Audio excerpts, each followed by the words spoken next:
जरा सोचिए, एक ऐसा समाज जिसके सारे नियम सिर्फ पैसे और डर से लिखे गए हों, और दूसरी तरफ एक ऐसा समाज जो हजारों साल पुरानी परंपराओं और विश्वास पर चलता हो। आज हम ऐसी ही दो बिल्कुल अलग दुनियाओं में झांकेंगे।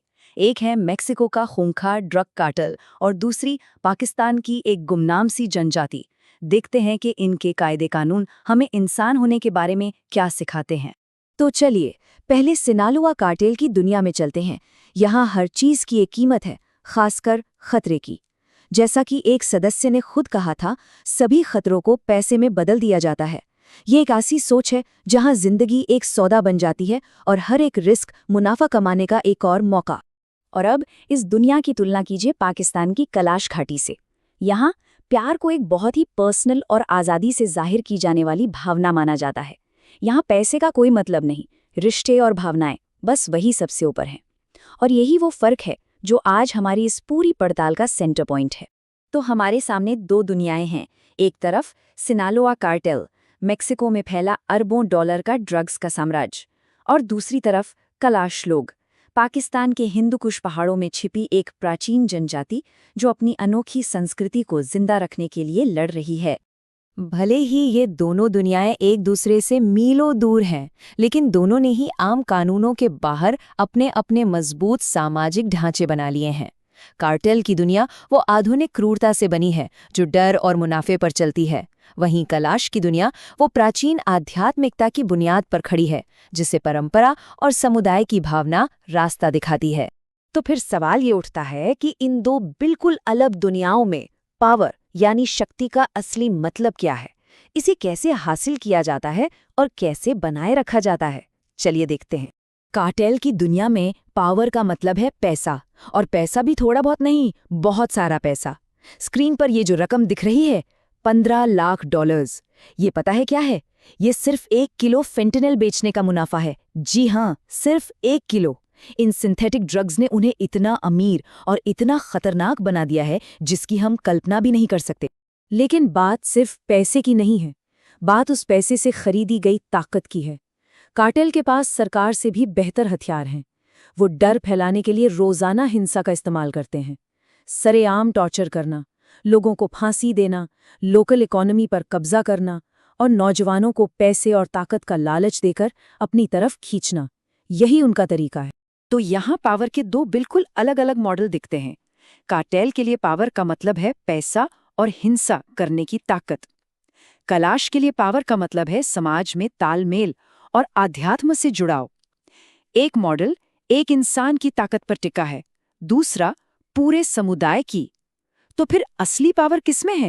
अच्छा, अब पावर की इस दुनिया से निकलकर रिश्तों की निजी दुनिया में चलते हैं। देखते हैं कि प्यार, शादी और आज़ादी को लेकर इन दोनों समाजों के नियम कितने अलग हैं। कैलाश संस्कृति में एक बहुत ही अनोखा रिवाज है जो औरतों को अपने रिश्तों में कमाल की आज़ादी देता है। मतलब अगर कोई महिला एक नया पार्टनर चुनना चाहती है तो वो बिना किसी डर के खुलेआम ऐसा कर सकती है। ये एक ऐसी व्यवस्था है जो किसी की व्यक्तिगत पसंद और सम्मान पर टिकी है, और पूरा समुदाय इस बदलाव को शांति से अपनाता है।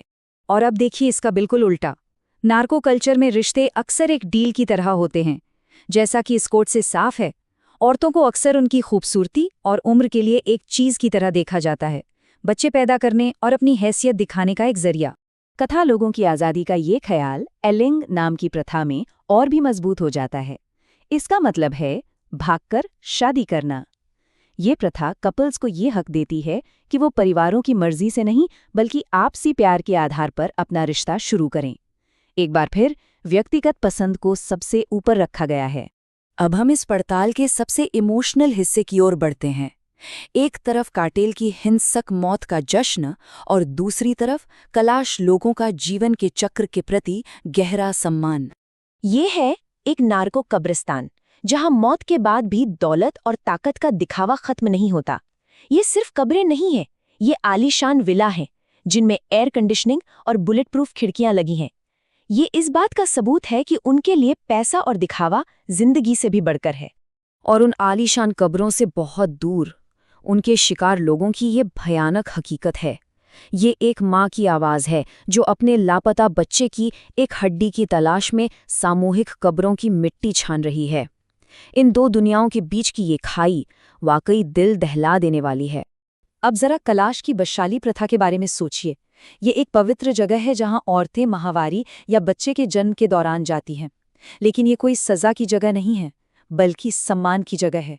ये दिखाता है कि वो जिंदगी के नेचुरल साइकिल की कितनी गहरी इज्जत करते हैं। और ये सम्मान मंदक नाम के समारोह में और भी साफ दिखता है, जहां कलाश लोग अपने पूर्वजों के लिए खाना बनाते हैं और उन्हें याद करते हैं। ये जिंदा और मरे हुए लोगों के बीच एक गहरा आध्यात्मिक रिश्ता है, जो काटिल्स के अकेले दिखावटी मकबरों से बिल्कुल अलग है। तो समाज के इन दो किनारों से हमें क्या सबक मिलता है? ये जो नियम हैं, इनके मूल में आखिर कौन सी वैल्यूज हैं?